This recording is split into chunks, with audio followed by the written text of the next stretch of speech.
बात करते हैं पश्चिम बंगाल की, जहां आने वाले वक्त में यानी अगले साल चुनाव होने जा रहे हैं। उससे पहले चुनावी सरगर्मियां तेज है। बीजेपी के अध्यक्ष जेपी नड्डा के काफिले पर हमला हुआ, जिसकी तस्वीरें आप देख रहे हैं। कोलकाता से डायमंड हार्बर जा रहे जेपी नड्डा के काफिले पर पत्थर फेंके गए, बाइक सवार कार्यकर्ताओं पर लाठी से हमला किया गया।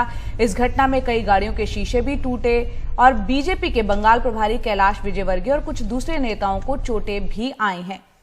और ये तस्वीरें देख के आप अंदाजा लगा सकते हैं कि क्या स्थिति रही होगी जब जेपी नड्डा का काफिला गुजर रहा था। बड़े बड़े पत्थर फेंके गए हैं और ये तस्वीर आप देख रहे हैं जब कैलाश विजयवर्गीय उस कार में बैठे हुए थे। बीजेपी का आरोप है कि ये सब तृणमूल कांग्रेस के इशारे पर हुआ है, जबकि मुख्यमंत्री ममता बनर्जी ने साजिश की आशंका जताई और कहा है कि नड्डा ड्रामा कर रहे हैं। अब गृहमंत्री अमित शाह ने इस घटना की जांच के आदेश दे दिए। एक विस्तृत रिपोर्ट आपको दिखाते हैं।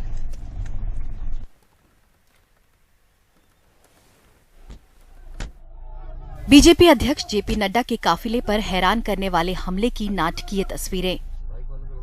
एक के बाद एक गाड़ियों पर बड़े बड़े पत्थर फेंके गए, शीशे चकनाचूर होते रहे। शीर्ष नेताओं कैलाश विजयवर्गीय और मुकुल राय को भी चोट आई। बीजेपी नेता कोलकाता से 65 किलोमीटर दक्षिण डायमंड हार्बर जा रहे थे जब उन पर ये पत्थर और डंडे बरसे। काफिले में बाइक पर शामिल बीजेपी के कार्यकर्ताओं को मारा गया। नड्डा ने कहा, ये जंगल राज है। मैं यहाँ पहुँचा हूँ तो माँ दुर्गा की कृपा से पहुँचा। मैं तो आज इसलिए सुरक्षित हूँ क्योंकि मेरे पास बुलेट प्रूफ गाड़ी, अन्यथा किसी कोई गाड़ी नहीं छूटी जिस पर अटैक नहीं हुआ है। ये गुंडा राज जो हमें देखने को मिला है, इसको नस्तो नाबूद करना है। दिल्ली से कोलकाता तक इसकी निंदा के सुर गूंजे। गृह मंत्री ने इस सुरक्षा खामी को लेकर जांच के आदेश दिए हैं। ममता बनर्जी ने कहा है कि इसकी पुलिस जांच होगी, लेकिन उन्होंने ये भी जोर दिया कि बीजेपी ने नड्डा के लिए सुरक्षा नहीं मांगी थी। नड्डा चड्ढा हर कोई बंगाल आ रहा है। आप राज्य सरकार से इतने सारे लोगों को सुरक्षा देने के लिए नहीं कह सकते। मैं चुनौती देती हूँ, आपने राज्य को जानकारी नहीं दी, लेकिन जब समस्या हुई तो राज्य को दोष देने लगे। किसने पत्थर मारे? या फिर तुमने खुद प्लान बनाया, जैसे तुम लोगों ने विद्यासागर वाली घटना की योजना बनाई थी? मैंने पुलिस से जांच के लिए कहा है, क्योंकि हम झूठ बर्दाश्त नहीं करेंगे। जहाँ ये हमला हुआ वो डायमंड हार्बर कोलकाता से 60 किलोमीटर दूर है और तृणमूल सांसद अभिषेक बनर्जी का क्षेत्र है। उन्होंने हुगली की एक रैली में कहा, जब लोग बीजेपी को पसंद नहीं करते तो वो क्या कर सकते हैं। बंगाल ये संस्कृति बर्दाश्त नहीं करेगा। वो कह रहे हैं कि हमने उन पर हमला किया। बीजेपी के नड्डा डायमंड हार्बर के गड्ढा में गिर गए। अगर लोग आंदोलित हैं तो ये उनकी गलती है।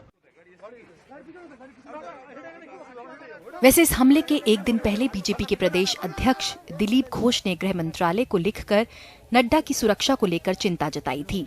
तब उन्हें काले झंडे दिखाए गए थे। घोष ने ऐसे कई हमले झेले हैं, हाल ही में अलीपुरद्वार और मुर्शिदाबाद में भी। लेकिन जब जेड श्रेणी की सुरक्षा में दरार पड़े तो इसे सिर्फ राजनीतिक टकराव कहकर टाला नहीं जा सकता। कोलकाता से मोनीदीपा बनर्जी, एनडीटीवी इंडिया। और हमारे साथ जुड़ रही हैं हमारी वरिष्ठ सहयोगी मोनीदीपा बनर्जी।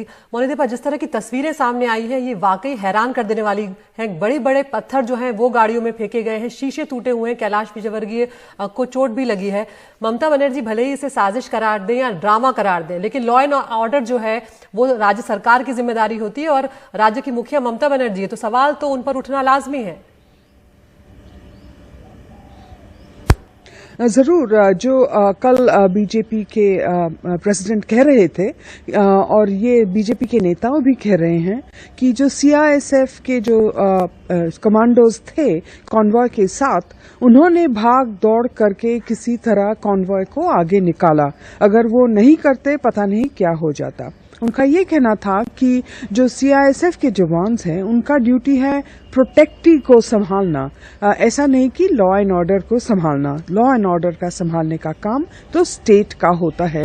इस वक्तव्य में honestly there is no difficulty that ये तो ठीक बात है, लेकिन समस्या क्या हुआ? ममता बनर्जी को आपने सुना, कहना है कि क्या इसमें कोई साजिश थी, क्या कोई प्लानिंग था? क्योंकि उनका कहना था कि इतना बड़ा कॉन्वॉय गया, ये भी हो सकता है कि कॉन्वॉय से किसी को धक्का लग गया और लोग गुस्से में आ गए।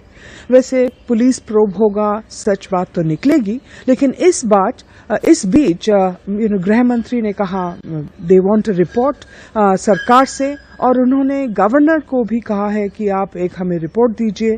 अब गवर्नर और ममता बनर्जी के सरकार के बीच तो काफी टेंशन्स बने रहते हैं।